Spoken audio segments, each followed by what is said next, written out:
Hello there everyone and welcome to Lydia's Crafty Corner with me, Lydia, in my little crafty corner. Today we're going to be doing some heat foiling looks with no heat whatsoever. So to start with, I am going to be using the Mistletoe Wreath 3D embossing folder and the coordinating simple colouring stencil. So to do this, I have in fact used the die to cut out the corresponding image using the die from some white cardstock. Because if I emboss this first, then cut this out with the die, the embossing will become flat while I cut the die. So if you cut the image first, and then you can line that up on your 3D embossing folder just using the image at the front, and then you can tape that into place and then run it through. So now once you run that through, it's going to be beautifully embossed and then die cut at the same time. So once I have that done, I've just run that through my die cutting machine. I can then remove that carefully. Now be very careful, you don't want to squeeze any of that beautiful embossing that you've just created, and you can see just how pretty that is there. It looks like some kind of ceramic pottery. It's beautiful. So once I have the die cut, I've kept the little tape into place because I'm just going to use that to keep the stencil into place too. So for this first set of berries that I've lined up on the embossed image, I am going to be using some of the ruby red ink. I'm just using a mini blending tool, but you could use a larger one if you wanted, or even a smaller one just to get into these berries. You could even do kind of rainbow colored berries if you really did want to go into it and kind of just do one at a time with a really small blending tool. So once I have done with the ruby red, I'm just going to move the stencil over and get that nicely lined up over the other ones. And again, I am using that tape but that's behind the die cut to keep the stencil in place. So this time around, I am going to be using some of the Vineyard berry. So this is a darker kind of shade of red that's going to give us a different look to these berries. You could use the same colour if you wanted to, or you could go all out and really change these to an orange or a pink. So once that has been done, I can remove this stencil. I'm going to go and pop that in the sink and then just give that a rinse through. So with stencils, all I do is I just rinse them off with some warm water and then leave them to dry. Now I am missing out the branch on the second stencil. I will add that in later on using an artist marker. I find that's easier for me to do. So I'm just going to line up the leaves on this one here and then just add a little bit of green through. I am using Forest Glades for here, and what I'm trying to do is I'm trying to add more of this colour or more of the ink to the base of the leaves and let it graduate out towards the tip. I do want that beautiful gradient look. I do love the look of that. It's so soft and so very pretty. So once that has been done, I can remove that stencil and then add in the third one into place. Again, just lining up all the leaves with the leaves underneath with the embossed image. So for this layer here, I am going to be using Shadow Creek, and I'm just going to be doing the same kind of technique that I used for the leaves in the last time round. So I am trying to add more of that kind of ink or the pigment or colour, whatever you want to call it, to the base of the leaves and let it kind of fade out near enough to white at the tips. It's so pretty. Once that's done, I can remove this stencil and I can go for the fourth one. So this is the last one. And this is just going to add in all of the rest of the leaves that we have on the embossed image. This time round, I'm using moss. So as you can see, I have used greens from all different colour families just to give a really great variation of tones to these beautiful leaves. So again, as before, I'm trying to add more of that ink to the base of the leaves rather than the tips to give us that beautiful gradient effect on the foliage. So once that's been done, I can remove this stencil again, go and clean that off as well. And you can see just how pretty this looks. I love how gorgeous that looks now. So I am going to be taking a artist marker. This is the Mocha artist marker. And there are little pieces that haven't been inked, and that is where the little branch is. So I'm just going around the image, just adding in the little parts of the branch, just using that Mocha marker there. And that is the image complete. Once that's done, the first time I'm going to be adding some foil is just to little spots on these berries. So I'm just adding little bits of shading to the berries using the 2-in-1 precision glue pen. You can see that I'm just doing it over onto the side onto a scrap piece of cardstock first, and that's just so I don't press too hard on the berries and kind of get rid of their embossed look. So I'm just going to leave that off to the side to dry and then start on my background. I am using the Beach Towel Stripes stencil from Altenew, and I have added some stencil spray to this just to keep this in place nicely while I do my ink blending. So if you wanted to, you could definitely add tape to keep this in place, but I do find the stencil spray works really, really well for stripes, especially when they're quite thin. So once I have that nicely in place, you can see I've popped it on a little bit of an angle. I'm going to be using the ruby red ink to add some beautiful red colour through the stencil into the background. Once I'm happy with the amount of ink that I have there, I can then gently peel off the stencil, making sure not to tear anything. And we have this beautiful kind of candy cane stripe look going on the background. Once that's done, I'm then going to move on to my sentiment piece. I'm just taking a piece of white cardstock and adding that onto some double-sided adhesive sheet. Once that's done there, I'm going to be taking the Winter Magic from the Winter Typography Die Set. This is the one that's the full sentiment and not the shadow. And I'm just going to kind of measure that onto a strip of this double-sided adhesive again.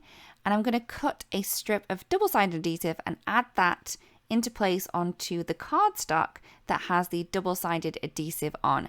So when I cut one of the sentiments, it's going to have double-sided adhesive on the top and the bottom, and then the rest of the sentiment pieces are just going to have the adhesive on the bottom.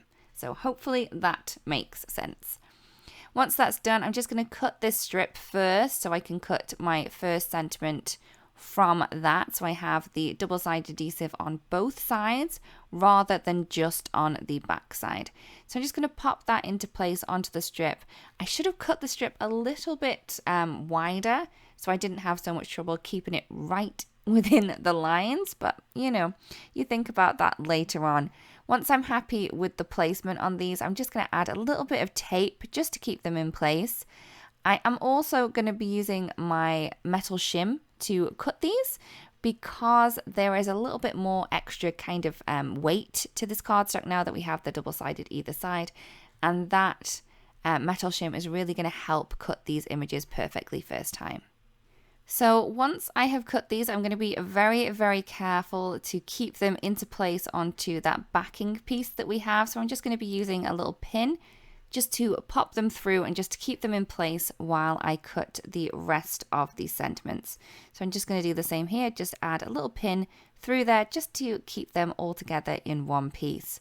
So once that's done, I'm going to take the double-sided adhesive sheet with the white cardstock, and I'm just going to cut the Winter Magic sentiment from this 3 times. So I'm going to cut it once, reposition it, cut it again. Again, do be very careful when you are removing the images from the die because you don't want them to tear. They are very, very delicate. Once that has been done and I have 3 of the white ones and then 1 of the double-sided both sides, I have added all of the double-sided adhesive ones, the ones with it just on the back, just on top of each other, so we now have a stacked sentiment. Once that's done, I'm then going to add the sentiment with the double-sided adhesive on the top and the bottom on the top of the stacked sentiments. So we now have 4 pieces of cardstock stuck together in the sentiment with the double-sided adhesive one right on the top as well. So once that's done, I'm just going to move that over to the side and move back onto my background. I have the 1/4 inch sticky tape from Altenew, so this is the double side sticky tape, and I'm just going to add these pieces just in strips over the background that we have. You can see that I'm kind of working kind of randomly. I am adding them mostly onto the red kind of larger pieces that we have just to break those up, but I did want to add lots of them there. Once I'm happy with the amount that I have, I'm just going to take my tape my scissors, sorry, and I'm just going to cut off the tape from the back side. You can turn this over if you wanted to, but I find just as I was doing it that I did want that kind of clean cut at the edges. So these are all our sticky bits that we have at the minute to kind of get some hot foiling on with no heat whatsoever. I am using the brushed gold foil from Altenew, so I'm just going to trim a little piece of that, and I'm going to work on the wreath that we have first. Now that double-sided precision glue pen that we had, we've left that to dry and it's now tacky. So when I add the foil over the top, it's just going to stick to that tacky glue that we have there, and this is going to add little details to the berries that we added when we added the glue. So I'm just adding that just to make sure that all of those have been done, and you can see that we have that pretty foiling to those little berries there. For the background, I am going to remove these little strips of the tape that we have, and then I'm just going to add some foil over the top. I am going to burnish this down slightly just with a bone folder just to make sure that I have everything covered, and I'm just going to pull that away gently, and then that is going to leave the gold foil on that sticky tape that we have added, and just look how pretty this looks. I am loving this background. It is very, very holiday-like, very beautiful and cheery, I think.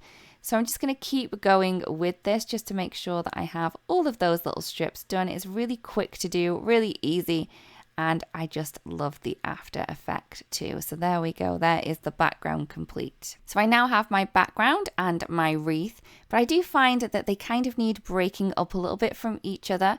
So what I've done is I've just cut a little panel of vellum, and I think that that really kind of pulls the wreath away from that busy background that we have, but it doesn't take anything away from the background because we can still see all that beautiful foiling around the outside. To adhere the wreath into place, I've just added some of that double-sided sticky tape to the back of the wreath, and I'm just going to pop that into place onto the vellum. Now it's time for our little stacked sentiment. Now these are going to have some foiling on there too. So all I've done is I've just popped that little dot from the eye onto the foil because it was a little bit tricky to maneuver while it was still sticky. I'm then going to take the Winter Magic and I'm going to pop that into place onto the vellum piece that we have. And as you can see, I'm just going to pop the little eye dots to the eyes in place with some of that foil. As you can see, they are a little bit fiddly. I am using my tweezer for this, but you can use it without the tweezer if you are really handy like that. Once the words are in place, I am going to remove the top part of the double-sided adhesive, so the sticky part is now kind of exposed. Once that's done, I can take the foil and add this on top. I am just going to use my fingers to burnish this down. This time around, you could use a bone folding tool if you wanted to, but I found my fingers worked a-okay for this part here. And you can see just how beautifully shiny that sentiment is. Now all I need to do is add this into place onto the little card panel that we have that I have added to a 4 1/4 by 5 1/2 card base. So I'm just adding some foam tape just behind where the wreath is, so you're not going to be able to see any of that adhesive, and then I can add this into place onto the card, and you can see just how much beautiful foiling we have in there on the background, on the little berries, and also the sentiment too. So this is the card complete. We really do hope that you've enjoyed this video and that you've enjoyed the techniques involved too. If you do create a card that was inspired by this, it would be great if you do share because we'd love to see. Thank you so much for watching everyone, and we'll see you again really, really soon. Bye-bye. Hello there, crafty friend, Lydia here. Just popping in to say that you can get your daily dose of crafting tips, techniques and tutorials just like this by subscribing to the Altenew YouTube channel. All you need to do is click on that little bell up there and you will never miss a video. Thanks for watching. Bye bye.